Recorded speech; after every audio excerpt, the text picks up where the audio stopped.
중국 모멘텀이 살아있는 동안에는 한번 센 반등이 나올 수 있다고 생각합니다. 한 26,700선까지 상승 여력이 있다고 생각하고 보고 있고요. 4분기에는 좀 박스권 등락을 이어갈 것 같아요.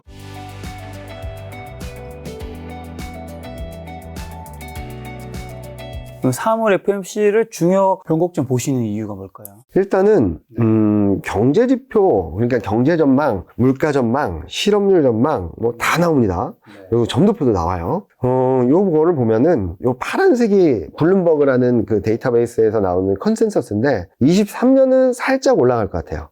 24년 좀 떨어지고 25년 좀 올라갈 수 있다라고 생각을 하는데, 관건은 경제성장률 전망이나 물가 전망이 크게 변하지 않는다면, 특히 24년 물가를 3자를 보여주지 않는다면, 왜냐면은 2%대를 보여준다는 이유는 금리 인하가 가능하다는 시나리오거든요. 그래서 2%대를 유지하게 된다면 경제 전망이나 물가 전망, 실업률 전망이 시장에 엄청난 변곡점 역할을 하지 않을 거라고 생각하는데, 문제는 점도표. 금리 인상을 얼마나 할 거다라는 연준 위원들의 생각을 모아놓은 것들이 어느 레벨까지 올라갈지를 봐야 될 것 같아요.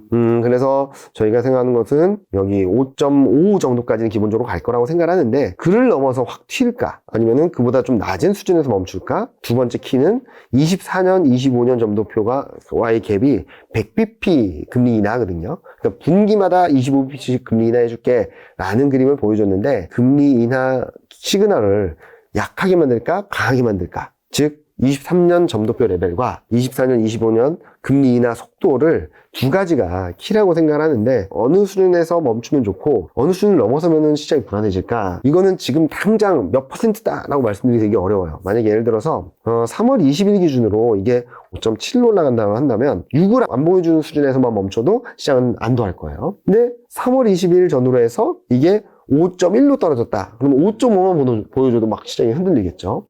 즉, 지금 현재 기준으로 말씀드리는 건데, 향후 이 금리 레벨이 어느 수준인가를 좀 보시면 좋을 것 같아요. 그래서 제가 시나리오를 생각을 해봤는데요. 지금 이 시나리오는 5.4, 기준금리 컨센서스가 5.4에 머물러 있다라는 그림을 가지고 하는 겁니다. 그래서 가장 좋은 시나리오는 지금 컨센서스와 크게 괴리가 멀어지지 않는 수준에서, 지금 5.4니까 5.5% 전후에서 점도표, 23년 점도표가 나오고, 24년, 25년 금리 인하 폭이 100bp를 유지하거나 더 커지면 더 좋겠죠. 그러면은 채권금리 달러가 바로 꺾이면서 시장은 올라가는 그림을 만들어줄 것 같아요. 그게 아마 3,200선 초중반 정도가 돼서 바닥을 잡고 올라가는 시나리오라고 볼 수 있겠죠. 가장 안 좋은 시나리오는 지금 5.4 정도거든요. 기준금리 컨센서스가. 근데 5.7을 넘어선다거나 6에 근접하는 숫자 또는 6자를 보여주면 엄청난 쇼크가 있겠죠. 거기다가 더 나쁜 거는 금리 인하 시그널을 더 약하게 만드는 거죠. 100bp 이내로 금리 인하를 할 수 있다. 우리가 원래 100bp 금리 인하를 예상했는데 75bp 정도밖에 안 될 것 같아. 왜? 물가가 천천히 떨어지니까. 이렇게 되면 채권금리는 팡 튀었다가 요 금리 인하 사이클을 보고선 더 튀는 그림들이 나올 수 있어서, 증시는 단기 쇼크를 맞은 뒤에 좀 언더슈팅까지 열어놔야 되고 있어서, 아까 막 그림 보여드렸죠. 3,200을 바닥으로 튀어가는 그림은 요 사이클이라고 보시면 될 것 같고요. 3,200에서 바닥을 잡다가 한 번 더 레벨 다운되는 그림은 요 시나리오라고 생각을 해주시면 될 것 같아요. 확률적으로는 저는 좀 긍정적인 시나리오가 있을 거라고 생각하는데, 확률적으로 좋아지려면 3월 FMC 이전에 금리 인상 더 많이 할 수 있다는 걱정들이 더 들어와서 지수 레벨을 2,200선 초반까지 내려놓게 된다면, 더 나빠지는 그림보다는 좋아지는 그림이 좀 열릴 거고, 더 나빠진다 하더라도 충격의 강도는 좀 제한적이지 않을까라는 예상을 하고 있으니까, 3월 FMC를 앞두고서는 현재 기준금리 컨센서스가 어느 수준인가, 거기에 따라서 어느 정도 레벨까지 움직이는가, 그리고 24년, 25년 금리 인하 폭은 어느 정도가 되는지를 좀 체크해 보시면은 그 다음 사이클에 대응하는데 좀 도움이 되시지 않을까라는 예상을 하고 있습니다. 등락이 있더라도 좀 궁극적으로 좀 좋아질 가능성이 있다는 말씀을 해주셨는데, 그럼 통화정책 부담이 좀 완화되더라도 펀더멘털 측면에서는 뭐 기대할 수 있는 부분이 있을까요? 실적이 좀 잘 안 좋긴 한데. 상반기 또는 3분기 정도까지 유럽이나 미국에 큰 기대를 하긴 어려울 것 같아요. 펀더멘탈적인 측면에서. 저희가 기대하는 건 중국이거든요. 중국 보시면은 이게 10개 도시 평균 지하철 이동량인데 팡 튀어서 2022년 이후 최고치까지 올라가고 있어요. 활력이 돌고 있다. 사람들이 많이 이동하고 있다라는 그림을 보여주는 건데, 그러다 보니까 실제로 PMI 지표들이 다 올라왔습니다. 굉장히 많이 올라왔거든요. 그리고 지난달까지 좀 주춤주춤했던 이게 차이신 제조업 PMI, 그러니까 중소기업들까지도 제조업 경기를 볼 수 있는 건데, 이게 지난달까지만 해도 50을 못 넘었던 게 51.6으로 올라왔거든요. 그래서 중국 경기 회복이 아마 상반기 증시 흐름을 펀더멘탈적인 측면에서는 코스피나 신흥국이나 신흥아시아나 한국, 중국, 대만, 홍콩 이런 증시들의 좀 중요한 펀더멘탈 팩터가 될 수 있다고 생각을 하고 있죠. 그런데 미국과 유럽 경기가 안 좋아지게 된다면 더 안 좋은 거 아니냐? 근데 아까 말씀드렸죠. 둔화되는 속도가 좀 슬로해졌다라고. 이 슬로해지는 상황에서 중국 경기가 튀어 올라오게 된다면 중국 경기가 팍 튀어 올랐다 멈추기 전까지는 시장에서는 중국 변수가 조금 더 영향을 줄 수 있다고 생각하는 거예요. 한국 수출 아까 보여드렸던 그림 중에 한번 돌아와서 보시면은 한국 수출이 굉장히 안 좋아진 데에는 중국의 영향이 굉장히 큽니다. 중국 역성장이 굉장히 크거든요. 실제로 요 소매 판매가 마이너스로 가면서 이 한국 수출 마이너스 폭이 커졌고요. 산업 생산이 쭉 둔화되면서 영에 수렴하면서 마이너스 폭이 커졌죠. 전망치를 본다 하더라도 중국 GDP 성장률과 한국 수출 증가율이 같은 궤를 보여주고 있어요. 이게 블룸버그 컨센서스 기준인데 2분기에 중국 GDP 성장률이 7.1까지 팡 튄다라고 전망이 나오고 있습니다. 왜냐면 2022년 2분기에 너무 못했기 때문에. 그래서 기저효과를 감안해서 본다 하더라도 4%대, 5%대 초반 성장까지는 가능하다고 볼 수 있거든요. 그러면은 한국 수출도 1분기의 바닥으로 이렇게 좀 올라가는 그림이 나올 수 있다.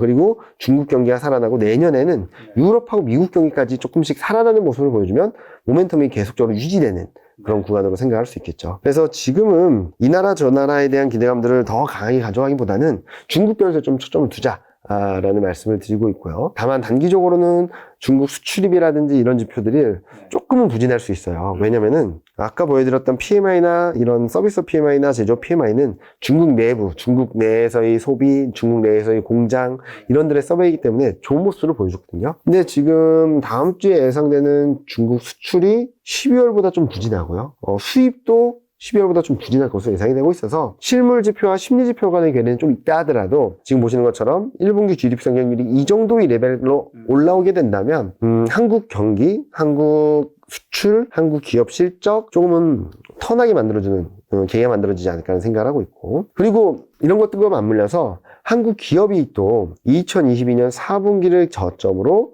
1분기, 2분기, 3분기, 4분기 전년 대비 변화율은 마이너스 폭이 줄어들고 23년 4분기에는 플러스 반전하는 그런 그림으로 예상이 되고 있죠. 근데 여기서 관건은 이제 반도체겠죠. 반도체 실적이 1분기가 저점이냐 2분기가 저점이냐 막 여러 가지가 얘기가 나오는데 1분기의 워팡이 워낙 나빠서 1분기 전망은 좀 더 떨어질 수 있다고 생각하고 있어요. 그럼 뭐 한다? 캐펙스 컷. 투자를 줄이게 되면 수요와 공급 간에 있어서 이 괴리가 더 커지기 때문에 저는 23년 하반기 턴어라운드 가능성이 높아지는데 실적 저점도 1분기일 가능성이 높다라고 한다면 2분기부터 시장은 좀 더 위쪽으로 바라볼 수 있지 않을까라는 예상을 하고 있어서 중국, 반도체, 한국 실적 이런 것들을 종합적으로 염두에 두고 본다면 최악의 상황은 1분기를 지나고 있고 이게 좀 지연된다 하더라도 1분기 중반 정도부터는 올라오는 그림이 나올 수 있기 때문에 펀더멘탈적인 측면에선 최악의 상황을 통과한다.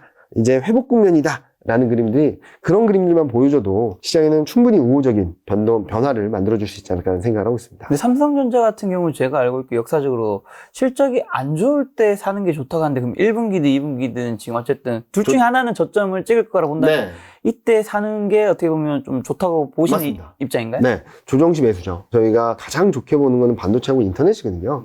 그러니까 최근 코스피가 2480까지 갔다가 한 달 넘게 이렇게 박스권 등락을 보이는 과정에서 반도체가 좀 부진해요. 좀 상대적으로. 근데 저는 쉬니까 증시가 팡 튈 때 같이 올랐다가 증시가 쉬니까 같이 쉬는 거라고 보고 있거든요. 그래서 지금 쉬는 업종들 1월 달에 강했다가 2월 달에 좀 쉬는 업종들을 좀 저점 매수한다고 대응을 하시면 좋을 것 같은데 그 대표적인 업종이 반도체하고 인터넷이다 라고 봐주시면 될 것 같습니다. 자, 향후 그러면 증시는 이제 조금 뭐 팀장님 말씀대로 좀 바닥을 조금 찍고 뭐 박스피를 이룬 다음에는 추세적으로 상승할 수 있다고 보나요? 어떻게 보시나요? 이 그림을 최근 조금 수정해서 말씀을 드리고 있는데, 원래 저희가 2050을 제시드리고는 있지만 아까 말씀드렸던 대로 첫 번째 시나리오 확률이 조금이라도 높은 거는 2200선 전후에서 지지력 테스트하거나 그 안에서 움직인다라고 본다면 중국 모멘텀이 살아있는 동안에는 한번 센 반등이 나올 수 있다고 생각합니다. 2200선 전후에서 한 2600~700선까지 상승 여력이 있다라고 생각하고 보고 있고요. 그리고 4분기에는 좀 박스권 등락을 이어갈 것 같아요. 왜냐면은 앞서 말씀드렸던 대로 미국과 유럽 경기가 이렇게 좀 가파른 하락에서 좀 완만한 하락으로 내려가게 된다면 하반기쯤에 아직 좀 안 좋을 수 있거든요. 하반기가 안 좋으면 이게 다시 떨어지는 거 아니에요? 라고 하실 수도 있겠지만 이제 하반기부터는 금리 인하 가능성이 열리겠죠. 금리 인하 가능성이 바닥을 지지해주고 경기 불안이 상단을 막아버리면서 당분간 한 4분기 정도까지 박스 등락을 보이다가 이제 24년부터 본격적인 상승 추세를 보일 수 있다라고 생각을 하는 거죠. 근데 이렇게 보는 가장 큰 이유는 이 그림을 보시면 좀 아실 것 같아요. 심플합니다. 저도 잠깐 말씀드렸던 것처럼 미국 중앙은행이 12월 달에 너무 좋은 그림들을 보여줬어요. GDP 성장률은 0.5, 1.6, 1.8 바닥을 잡고 이렇게 올라간다는 그림입니다. 물가는 3.1, 2.5, 2.1 3%였던 게 2%대로 내년에 들어간다는 얘기예요. 그런 상황에서 점도표는 5.1, 4.1, 3.1 3월 FOMC에 따라서 이게 올라가긴 하겠지만 일단은 24년, 25년 경기는 살아나는데 금리는 100bp씩 떨어뜨려 줄게 라는 얘기를 한 거예요. 자, 그런데 경기가 좋은데 금리 인하한다고? 왜냐면 5% 넘는 금리를 간 것은, 기준금리를 간 것은 경기가 좋아서가 아니라 물가 때문입니다. 그래서 물가가 2%대로만 들어가면은 금리 인하 사이클로 들어갈 수 있다라는 시그널을 던져준 거고, GDP 성장률은 오르는데 점도표 금리 인하한다라는 거는 과거에 거의 몇 번 보지 못했던 사이클입니다. 그러면은 경기도 좋아지고 모멘텀도 살아나고 그리고 유동성은 풀리고 굉장히 좋은 투자 환경이 만들어지지 않을까라는 생각을 하고 있어서 저희는 23년에는 좀 등락은 있다 하더라도 24년, 25년에는 좀 더 큰 그림을 보고 대응을 할 수 있는 좋은 방향성 자체가 만들어질 수 있는 그런 구간이 되지 않을까라는 예상을 하고 있죠. 그래서 지금 보면은 그럼 왜 23년이 아니고 24년이냐? 23년은 좋아지긴 좋아질 텐데 경기 저점을 통과하는 게 너도 나도 다 달라요. 얘랑 같이 움직이는 게 아니라 다 따로 놀거든요. 자, 이게 블룸버그 GDP 성장 전망인데요. 분기별로 보면은 유로존은 2023년 2분기, 미국은 23년 4분기, 중국은 23년 1분기, 한국은 23년 2분기. 23년에는 경기가 바닥을 통과하는데 중국은 1분기, 한국은 2분기, 유럽은 3분기, 미국은 4분기 이러다 보니까 서로 왔다 갔다 엇갈려요. 모두 다 좋은 게 아니라. 그러면서 시장은 좋아지긴 하겠지만 시차가 너도 나도 존재하기 때문에 그 영향력에 따라서 등락은 있을 수밖에 없다. 근데 거꾸로 생각을 해서 보면 24년에는 미국하고 유로존도 성장으로 다시 올라가고 한국과 중국도 팡 튀어서 레벨이 올라간 다음에 그 레벨을 유지하는 그림이고 2023년 4분기부터는 미국 물가가 2%대로 진입하면서 24년에는 금리 인하 가능성이 열리게 되고 한국 같은 경우는 3분기, 유로존 같은 경우는 24년 1분기 물가가 2%대로 진입하면서 물가 레벨이 낮아진 데 따른 통화정책 정상화를 거릴 수 있는 구간으로 가고 있어서 23년은 약간의 혼돈의 기간, 물가가 얼마나 빨리 떨어질지 그리고 너도 나도 다 같이 움직이는 게 아니라 각자 저점을 통과하는 기간. 근데 그걸 뭉뚱그려서 본다면 23년은 턴어라운드 해, 24년은 성장을 해라고 생각하고 있어서 저는 24년, 좀 더 길게 보면 25년 초중반까지는 시장의 추세적인 흐름들이 충분히 이어질 수 있다. 그렇게 되면 24년, 25년 중에는 역사적 고점을 넘어서는 그림을 한번 그려볼 수 있지 않을까 예상을 하고 있습니다. 말씀하신 대로 경기 통화 정책 흐름 전개된다면 달러는 좀 약해질 수도 있는 건가요? 어떻게 되죠? 아까 보여드렸던 것처럼 너도 나도 경기 저점을 통과하는 시점이 달라지기는 가운데 주목해서 볼 것은 달러 인덱스는 일단 유럽과의 관계를 봐야 돼요. 달러 인덱스를 구성하는 거의 57%가 유로화거든요. 유럽이 경기가 더 세고 통화정책이 더 세게 되면 달러는 약해지고요. 통화정책도 미국이 더 세면은 달러는 강해지겠죠. 요 그림만 보셔도 아실 것 같아요. 파란색이 미국하고 유로존 간의 GDP 성장률 격차인데 이게 마이너스 2.6이었던 게 올해 1분기까지 쫙 올라와서 플러스 갔습니다. 금리 격차도 0.5에서 2까지 올라왔고요. 근데 2023년 1분기에는 이게 툭 떨어졌어요.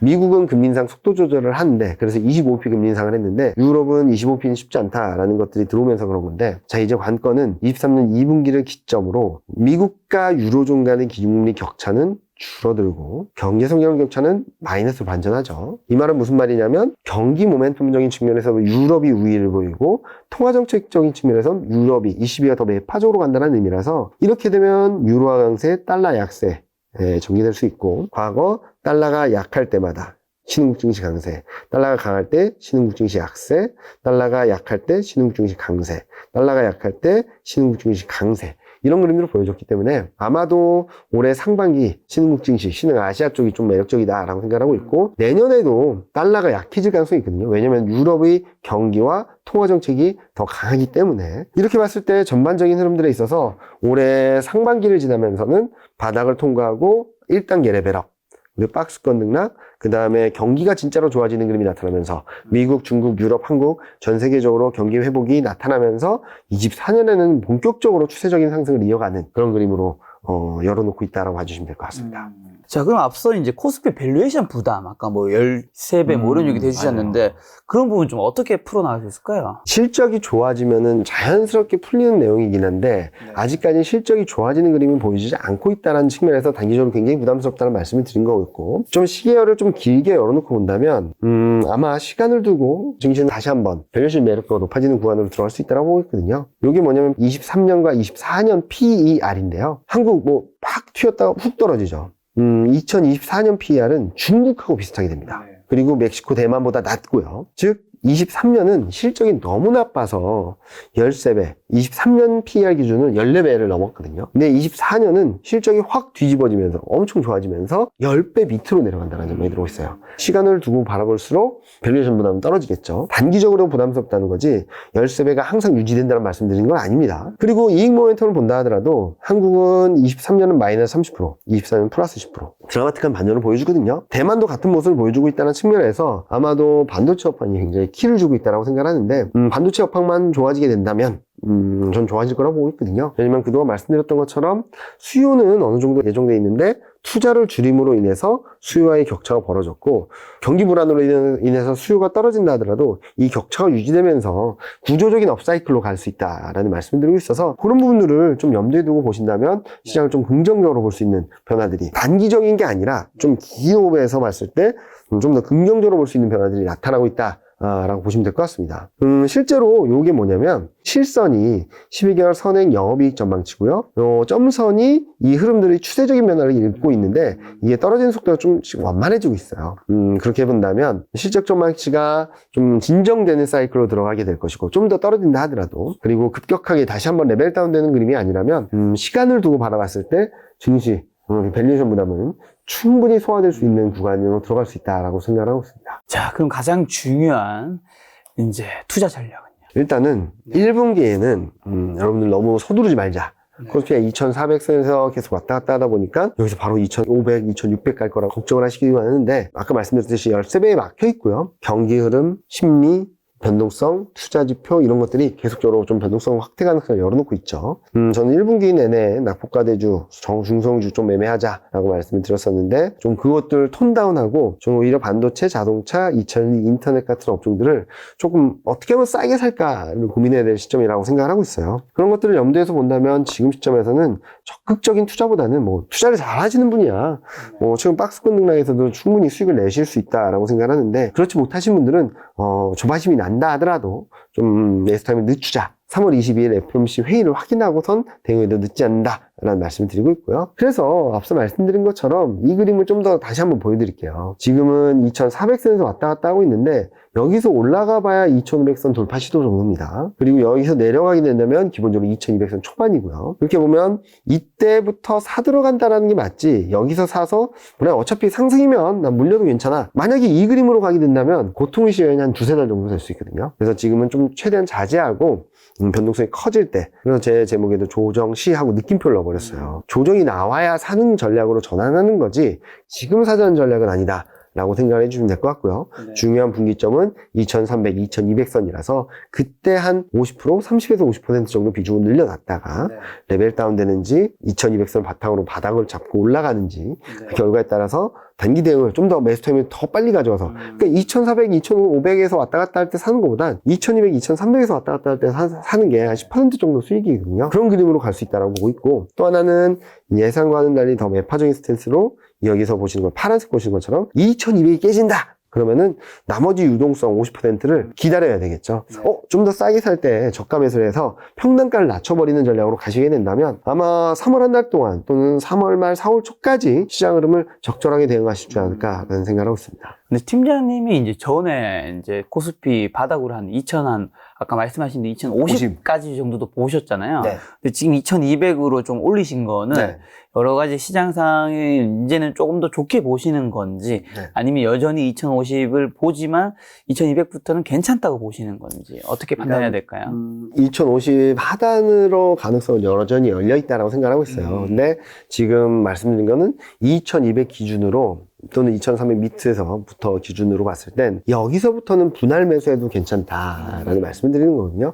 즉 여기서 100%를 다 실어놓고 기다리자라는 게 아니라 2200선부터 분할 매수하시면은 그래서 30에서 50% 채워놓으시면은 이게 2050으로 떨어져도 충분히 대응할 수 있고 여기서 다시금 올라가는 그림이 나와도 충분히 대응할 수 있기 때문에 매매 포인트의 관점을 2200포인트 전후로 해놓고 본다면 좀 더 유연한 대응이 되지 않을까라는 점에서 말씀을 드리는 부분이라고 이해해 주시면 되겠습니다. 네.